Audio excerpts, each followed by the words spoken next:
teman-teman kelas 9, kita bertemu lagi di video pembelajaran seni budaya. Pada video ini kita akan membahas tentang perancangan pementasan.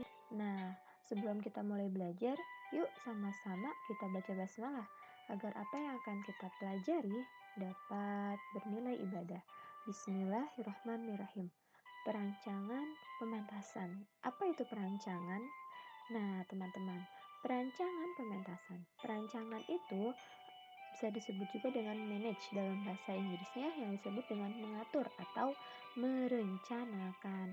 Nah, ini contohnya adalah merencanakan pementasan. Ini contoh dari pementasannya, pementasan seni teater seperti ini. Nah, perancangan pementasan berarti merencanakan untuk pertunjukan, merencanakan pertunjukan dari pementasan seni teater. Nah, perancangan ini dapat didefinisikan sebagai sebuah proses perencanaan, pengorganisasian, pengkoordinasian, pengontrolan sumber daya untuk mencapai sasaran secara efektif dan efisien. Jadi, adanya perancangan ini agar dapat merencanakan pementasan yang efektif dan efisien. Efektif di sini apa? Yaitu tujuannya dapat tercapai sesuai dengan perencanaan dari pementasan tersebut. Berikutnya, efisien di sini apa? Efisien di sini adalah agar tugas yang ada dapat dilaksanakan secara benar dan sesuai jadwal yang telah direncanakan. Nah, teman-teman, jadi apa nih tujuan dari adanya perancangan dari pementasan ini?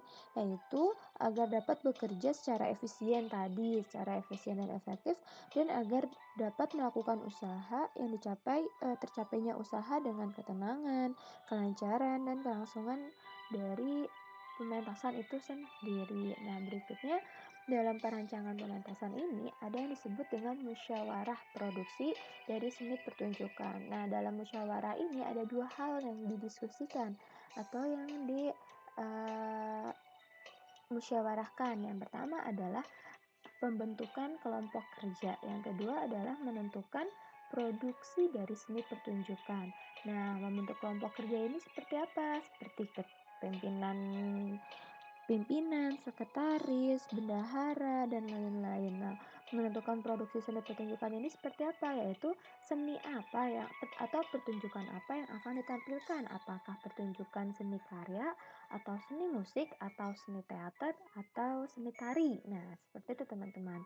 Yuk kita coba masuk ke yang pertama, yaitu membentuk kelompok kerja. Nah, dalam membentuk kelompok kerja teman-teman, yang harus ada pertama adalah pimpinan dari produksi pementasan itu. Nah, di sini apa tugas dari seorang pimpinan? Yaitu mengorganisir semua pekerja dalam pementasan.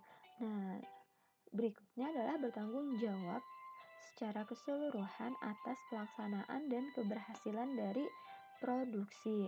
Nah, jadi teman-teman, pimpinan produksi ini merupakan tolak ukurnya ya, ujung tombak terdepan dalam perancangan, penyelenggaraan hingga selesainya pementasan maupun pelaksanaan dari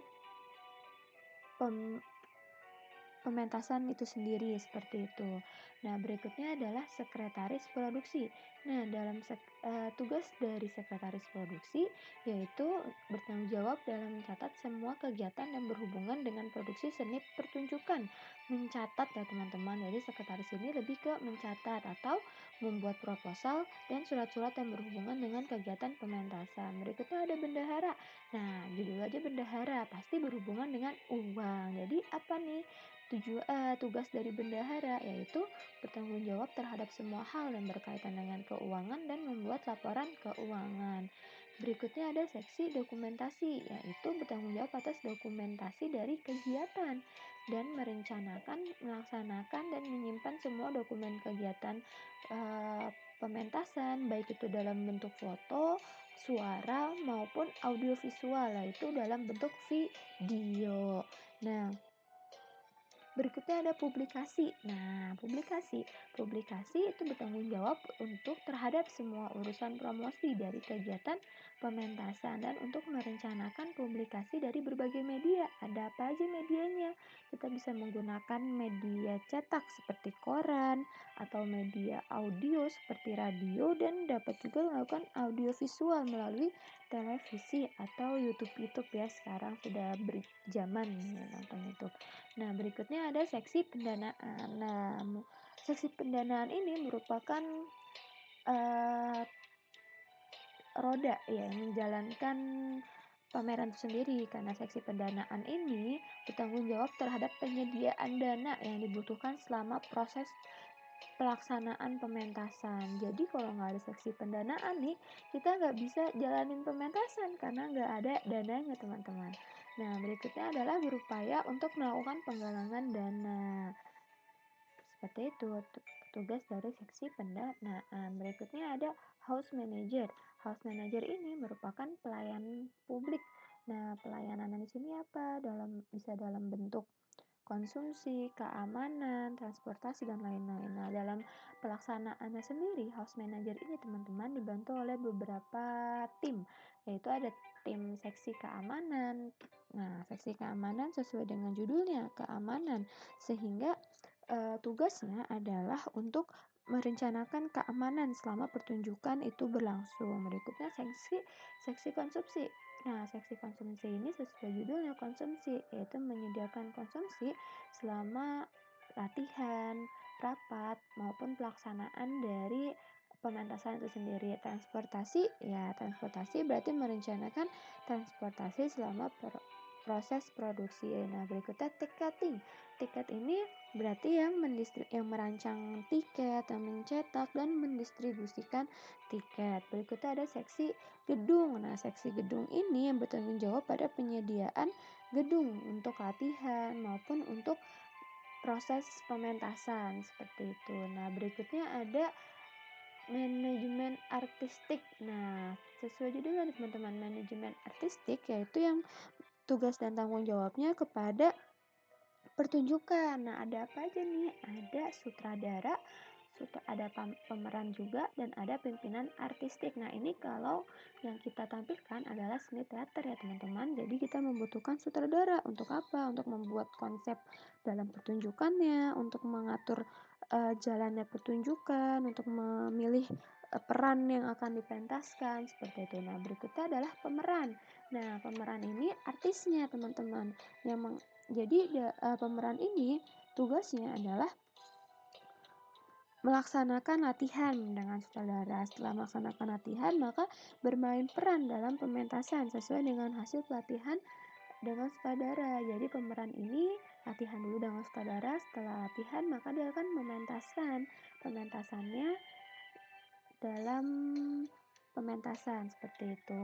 Berikutnya adalah pimpinan artistik. Nah, pimpinan artistik ini yang bertanggung jawab pada segala bentuk artistik. Nah, seperti tata letak, setting, penataan musik, dan lain-lain. Nah, pimpinan artistik ini nggak sendiri teman-teman. Nah, dia dibantu oleh 7 tahap, dibantu oleh 7 kru. Apa aja nih? Ada stage manager. Stage manager ini lebih ke mengkoordinasi seluruh bagian yang ada di panggung. Nah, sedangkan penata panggung ini merancang tata panggung yang diperlukan dalam pementasan. Berikutnya penata busana. Sesuai dengan namanya, penata busana tentu tugasnya adalah menyiapkan dan menata konsum dan busana dari para pemeran. Berikutnya ada penata rias. Nah, sesuai judulnya teman-teman, penata rias yaitu merancang tata rias pemeran sesuai dengan sesuai dengan latihan, sesuai dengan tampilan yang akan diperankan. Berikutnya ada penata cahaya. Nah, penata cahaya ini untuk menyeting tingkat terang atau gelapnya panggung dan tata cahaya sesuai dengan drama yang akan diperankan. Berikutnya ada penata bunyi atau suara. Nah, penata bunyi ini tugasnya adalah untuk merancang tata bunyi dan suara sesuai dengan drama yang akan dimainkan. Misalnya seperti dalam drama nanti ada bunyi petir atau bunyi hujan atau bunyi ambulan. "Nyung nyung," gitu. Nah, di sini fungsi dari penata bunyi seperti itu. Nah, berikutnya ada penata musik atau sound. Nah, penata musik ini tugasnya adalah untuk merancang musik dan sound sesuai dengan drama yang akan diperankan. Seperti itu misalnya mau ada lagu-lagu sedihnya. Nah, ini tugas dari penata musik untuk memunculkan atau menyiapkan lagu-lagu yang akan ditampilkan di dalam drama. Oke, teman-teman, seperti itu perancangan dari pementasan yang dapat Ibu jelaskan ya. Alhamdulillah kita sudah mempelajari tentang perancangan dari pementasan.